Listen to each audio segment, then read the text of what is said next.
दिल्ली से रांची तक उछाला जा रहा वोट चोरी का मुद्दा। कांग्रेस अगस्त के महीने में शुरू करेगी अभियान। 22 अगस्त से 7 सितंबर तक निकाली जाएगी जन जागरूकता रैली। सांसद पप्पू यादव का विपक्ष पर बड़ा हमला। भाजपा नेताओं के दो एपिक आईडी पर साधा निशाना। कहा, एपिक आईडी को आधार से लिंक करो, वोट चोरी खत्म होगी। कटिहार में इंसानियत को शर्मसार करने का मामला आया सामने। भूत भगाने का आरोप लगाकर 2 युवकों की पिटाई। मल पिलाने के आरोप में 2 गिरफ्तार।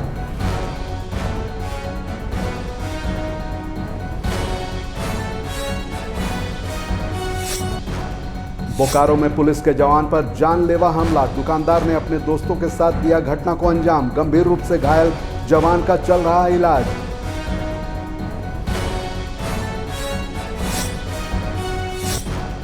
और हिमाचल में मानसून का उत्पात, 3 लोगों की मौत, 10 पुल और कई गाड़ियां जमींदोज। किन्नौर, कुल्लू, शिमला, लाहौल के लोगों में दहशत।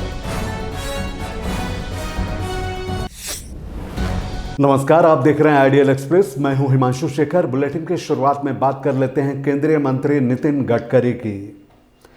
केंद्रीय मंत्री नितिन गडकरी ने गुरुवार को भारत को महाशक्ति और विश्व गुरु बनाने की वकालत की। उन्होंने इसी के साथ युवाओं को एक मास्टर प्लान बताते हुए कहा कि अगर आप मेहनत करोगे तो दुनिया आपकी बात सुनेगी। गडकरी ने कहा, अगर भारत हर क्षेत्र में मजबूत होगा तो दुनिया निश्चित रूप से उसकी बात सुनेगी।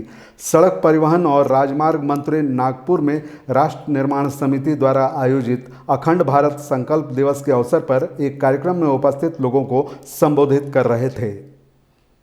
उधर पटना में बीजेपी के राष्ट्रीय मंत्री ने तेजस्वी और राहुल गांधी पर जमकर हमला बोला। पटना में बीजेपी के राष्ट्रीय मंत्री ऋतुराज सिन्हा ने प्रेस कॉन्फ्रेंस कर तेजस्वी यादव और राहुल गांधी पर हमला बोला। ऋतुराज सिन्हा ने झूठ, भ्रम और भय फैलाने का आरोप लगाया। उन्होंने कहा कि एसआईआर मुद्दे पर दोनों नेताओं ने 45 दिनों में 15 से ज़्यादा प्रेस कॉन्फ्रेंस की, जबकि ये प्रक्रिया पहले भी कई बार हो चुकी है। तेजस्वी के बयानों को गलत बताते हुए उन्होंने कहा, संवैधानिक संस्थाओं पर सवाल उठाना लोकतांत्रिक परंपराओं के खिलाफ है और यह जनता को गुमराह करने की कोशिश है। उधर झारखंड के बोकारो में अज्ञात अपराधियों ने जवान पर हमला कर दिया। बोकारो में अज्ञात अपराधियों ने पुलिस जवान राजेश मिर्धा पर जानलेवा हमला कर दिया। घटना के बारे में मिली जानकारी के अनुसार पुलिस लाइन में तैनात जवान गेट के सामने दुकान पर सामान लेने पहुंचे थे, तभी दुकानदार ने अपने साथियों संग हमला कर दिया।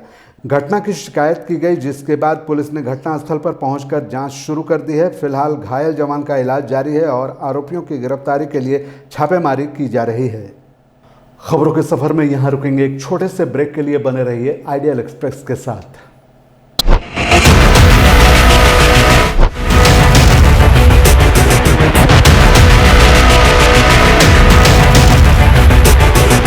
अगर सत्ता से सवाल पूछना बगावत है तो हाँ, मैं बागी हूं। अगर सच्चाई दिखाना गुनाह है तो हाँ, मैं गुनहगार हूं। ना डर है, ना दहशत है, ना खौफ तुम्हारे इल्जामों का।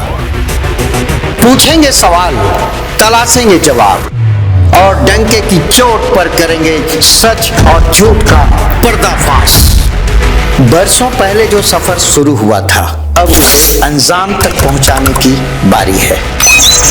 सिर्फ खबर नहीं, अब इंसाफ दिलाने की भी जिम्मेदारी है। लौट रहा हूं कड़े और बड़े सवालों के साथ, फेस टू फेस आशुतोष के साथ।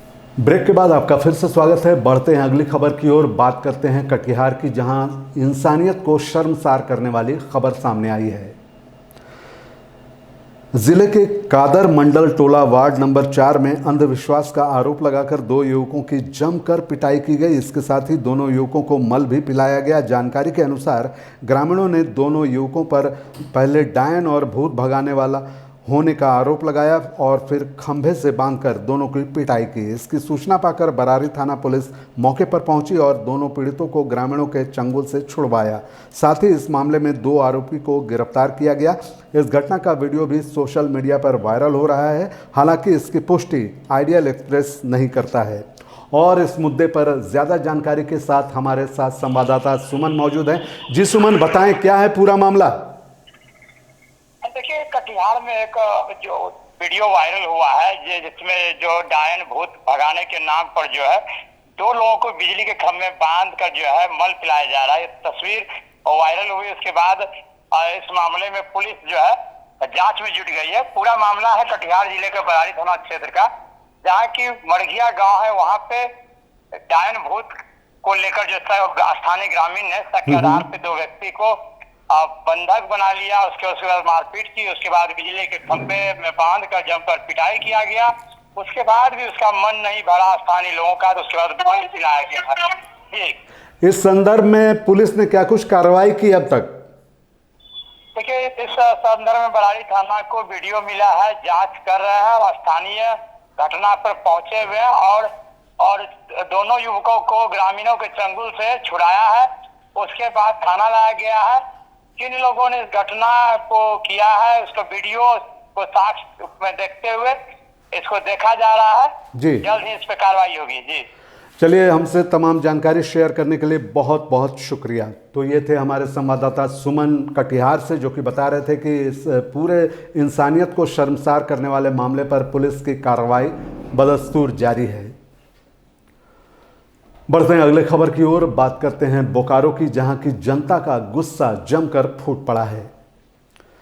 बोकारो जिला के बेरमो स्थित बोकारो थर्मल में स्मार्ट मीटर के खिलाफ दिखा जनता का गुस्सा। बता दें कि आम नागरिक मंच के आह्वान पर झारखंड सरकार द्वारा 200 यूनिट फ्री बिजली देने सहित 8 सूत्री मांगों को लेकर डीवीसी प्रबंधन को लोगों ने पत्र सौंपा है। डीवीसी प्रबंधन को चेतावनी देते हुए कहा गया कि स्मार्ट मीटर जल्द से जल्द हटाने सहित अन्य मांगों को लेकर अगर प्रबंधन गंभीर नहीं होती है तो सड़क से सदन तक जन आंदोलन किया जाएगा। इस दौरान मुखिया और आम नागरिक मंच के संयोजक ने क्या कहा, आइए सुनते हैं। उधर उत्तर प्रदेश के विधानसभा सत्र के दौरान मुख्यमंत्री ने जमकर हमला बोला है विपक्षी पार्टियों पर। उत्तर प्रदेश विधानसभा के मानसून सत्र में विजन डॉक्यूमेंट 2047 पर 24 घंटे से चल रही मैराथन चर्चा के दौरान मुख्यमंत्री योगी आदित्यनाथ ने समाजवादी पार्टी पर तीखा हमला बोला। उन्होंने सपा को परिवारवाद तक सीमित बताते हुए कहा कि उनकी सरकार ने बिना भेदभाव और तुष्टीकरण के यूपी को गुड गवर्नेंस का प्रतीक बनाया है। योगी ने अपनी सरकार की उपलब्धियों का बखान करते हुए यूपी की आर्थिक प्रगति और कानून व्यवस्था में सुधार का दावा किया। बढ़ते हैं अगली खबर की ओर। बात करते हैं सहरसा की, जहां की नवनिर्मित पुल का उद्घाटन किया गया। खबर सहरसा से है, जहां महिषी प्रखंड के नहरवार गांव में नवनिर्मित पुल के उद्घाटन का कार्यक्रम रखा गया। बता दें, इस पुल के बनने के बाद इस गांव के हजारों लोगों की कई समस्याओं का समाधान होगा। साथ ही लोगों को इस पार से उस पार जाने में आसानी होगी। इस नवनिर्मित पुल का नाम चचरी पुल है। इस पुल का उद्घाटन वीआईपी पार्टी के सुप्रीमो मुकेश सहनी के द्वारा किया गया। इस दौरान वीआईपी प्रमुख मुकेश सहनी की माने तो बड़े बड़े लोगों के जाने के लिए पुल का निर्माण हुआ है, लेकिन जो ग्रामीण इलाका है, जो असली भारत है, वहाँ पुल का निर्माण ही नहीं हुआ है। ग्रामीण और उनके पार्टी के नेता के द्वारा चचरी पुल का निर्माण कराया गया है। आपको बताते चले कि चचरी पुल के ठीक बगल में ग्रामीण कार्य विभाग का 2 स्पेन का पुल है, जिसकी लागत 4 करोड़ से अधिक की बताई जाती है, पर करीब 5 वर्ष हो गए लेकिन निर्माण कार्य आज तक पूरा ही नहीं हुआ। वहीं इस खास मौके पर वीआईपी प्रमुख मुकेश सहनी ने क्या कहा, आइए सुनते हैं। उद्घाटन किया गया है और बगल में जो है 4-5 साल पहले ग्रामीण कार्य विभाग का पुल था, उसका उद्घाटन आज तक नहीं हुआ। देखिए, यही बात दर्शाता है कि बिहार में विकास क्या हुआ। पिछले 20 साल से माननीय मुख्यमंत्री नीतीश कुमार जी हैं। ये बात सही है कि जो मेन रोड पे जो बड़े बड़े लोगों को जहाँ जाना आना है, वहाँ पे तो निश्चित तौर पे रोड बना है, लेकिन गांव में जहाँ असली जो भारत जहाँ बसता है गांव, उस गांव में आप देखिएगा आज भी ग्रामीण अपने पैसा खर्चा करके किस तरीके से चचरी का पुल बना रहा है, उसका जान माल का रक्षा नहीं होगा। तो इस तरीके से विकास हुआ है।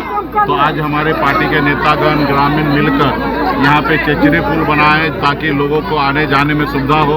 अगर ये चचरी पुल ना हो तो दूसरे रास्ते से घूम के जाएंगे तो 6-7 किलोमीटर दूरी तय करना पड़ता है। लेकिन ये पुल बनने से क्या हो गया कि अभी 500 मीटर में ही लोग उस पार से उस पार जाके लोग अपने काम कर सकते हैं। तो इसके लिए हमारे पार्टी के जितने भी नेतागण हैं, सभी लोगों को मैं धन्यवाद देता हूं कि जनता के हित के लिए आपने काम किया और आज हम इसको आके उद्घाटन किए हैं। इसके लिए धन्यवाद देता हूं।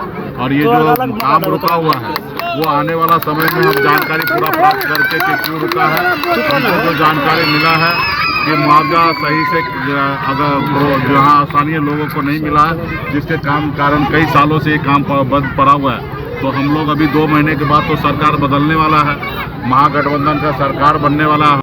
इस बुलेटिन के खबरों में फिलहाल इतना ही। मुझे दीजिए इजाजत, बने रहिए आइडियल एक्सप्रेस के साथ। नमस्कार।